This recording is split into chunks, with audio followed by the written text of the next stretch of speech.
ഡോക്ടറെ നമ്മുടെ കൂട്ടുകാരിങ്ങനെ ഫുട്ബോൾ കളിക്കുന്ന സമയത്ത് പെട്ടെന്ന് ഇങ്ങനെ സ്പ്രിന്റ് ചെയ്യുന്ന സമയത്ത് ആൾ പെട്ടെന്ന് വീണ് ജോയിന്റ് ഒന്ന് ബെൻഡായി. അതിനുശേഷം പിന്നെ ആൾക്ക് ഫുട്ബോൾ കളിക്കുമ്പോഴൊക്കെ ഭയങ്കര പെയിനൊക്കെ വരാം. എസ്പെഷ്യലി മുട്ടിന്റെ ഭാഗത്താണ് പെയിൻ വരുന്നത്. അതുകൊണ്ട് എന്തുകൊണ്ടായിരിക്കും? നമുക്ക് എന്തെങ്കിലും ട്രീറ്റ്മെന്റോ എന്താ അതിന്റെ കാരണം എന്തായിരിക്കും? ഫുട്ബോൾ കളിക്കാരിൽ ഏറ്റവും കൂടുതൽ കാണപ്പെടുന്ന ഒരു ഇഞ്ചുറിയാണ് ഈ നീ ജോയിന്റ് ഉണ്ടാകുന്ന ഇഞ്ചുറി. നീ ജോയിന്റ് തന്നെ മുട്ട്. കാരണം അത് ഏറ്റവും കൂടുതൽ കളിക്കുന്നത് ആ ജോയിന്റും അതുപോലെ ആ കാല് ഉപയോഗിച്ചുള്ള കളിയായതുകൊണ്ടാണ് അങ്ങനെ സംഭവിക്കുന്നത്. മാത്രമല്ല ഈ നീ ജോയിന്റ് എന്ന് ഉദ്ദേശിച്ച് ഒരു കോംപ്ലിക്കേറ്റഡ് ജോയിന്റ് ആണ്. എല്ലാ ജോയിന്റുകളും കോംപ്ലിക്കേറ്റഡ് ജോയിന്റ് ആണ്. നീ ജോയിന്റ് എസ്പെഷ്യലി കാരണം വെയിറ്റ് ബിയറിംഗ് ജോയിന്റ് ആയതുകൊണ്ട് തന്നെ കുറച്ചൊരു കോംപ്ലിക്കേറ്റഡ് ആണ് ജോയിന്റ് ആണ്. കാരണം അതിൻ്റെ ഒരു മുകളിൽ നിന്ന് വരുന്ന ശരീരത്തിലെ ഏറ്റവും വലിയൊരു ബോണായ ഫീമർ ബോൺ ഉണ്ട്, പിന്നെ ടിബിയ ഫിബുല, പിന്നെ പെട്ടേല എന്നിട്ട് 4 ബോണുകൾ ചേരുന്നുണ്ട് അവിടെ. പിന്നെ അതിനെല്ലാം ചേർത്തിട്ട് വേണ്ടി ലിഗമെൻറ്റ്സ് ഉണ്ട്, anterior cruciate ligament, posterior ക്രൂഷ്യറ്റ് ligament, അങ്ങനെ നിരവധി ലിഗമെൻറ്റുകളുണ്ട്, കാർട്ടിലേജ് ഉണ്ട്, മെനിസ്കസ് എന്നുള്ള പ്ലേറ്റ് ഉണ്ട്. അങ്ങനെ ഒരുപാട് കോംപ്ലിക്കേറ്റഡ് ജോയിൻ്റ് ആണത്.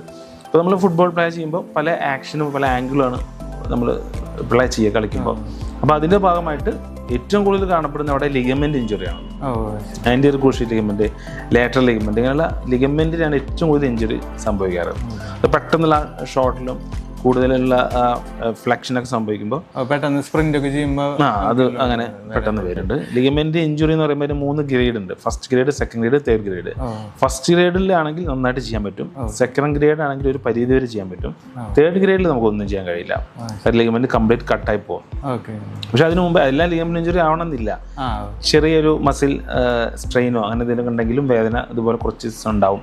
അതുപോലെ ഈ സൈനോവിയൽ ഫ്ലൂയിഡിന്റെ ചെറിയ സ്പ്രെഡ്, അതുപോലെ ചെറിയൊരു കളക്ഷൻ ഓഫ് ഫ്ലൂയിഡ് ഒക്കെ ഉണ്ടാകുമ്പോൾ വേദന ഉണ്ടാവും.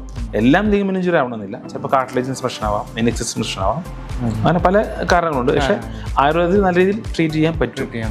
ആദ്യം ചെയ്യേണ്ടത് ഒരു MRI മസ്റ്റായിട്ട് എടുക്കണം. MRI എടുത്തു കഴിഞ്ഞാൽ നമുക്ക് എല്ലാം അതിൻ്റെ ക്ലിയർ പിക്ചർ കിട്ടും. അപ്പോൾ നമുക്ക് പെട്ടെന്ന് തന്നെ അതിൻ്റെ ഒരു ക്ലിയർ പിക്ചർ കിട്ടി കഴിഞ്ഞാൽ പിന്നെ നമ്മളൊരു ട്രീറ്റ്മെന്റ് തുടങ്ങി കഴിഞ്ഞാൽ ഇമ്മീഡിയറ്റ് ആയിട്ട് ചെയ്യാൻ പറ്റുന്നതാണ്. പെട്ടെന്ന് തന്നെ അത് ചെയ്യുന്നതായിരിക്കില്ല. അതെ, എത്രയും പെട്ടെന്ന്. അല്ലെങ്കിൽ അത് ഓസ്റ്റിയോആർത്രൈറ്റിസ് പോലുള്ള കണ്ടീഷനിലേക്ക് പോകുമ്പോൾ എല്ല് തേയ്മാനം എന്നുള്ളൊരു കണ്ടീഷനിലേക്ക് പോകാൻ തുടങ്ങും.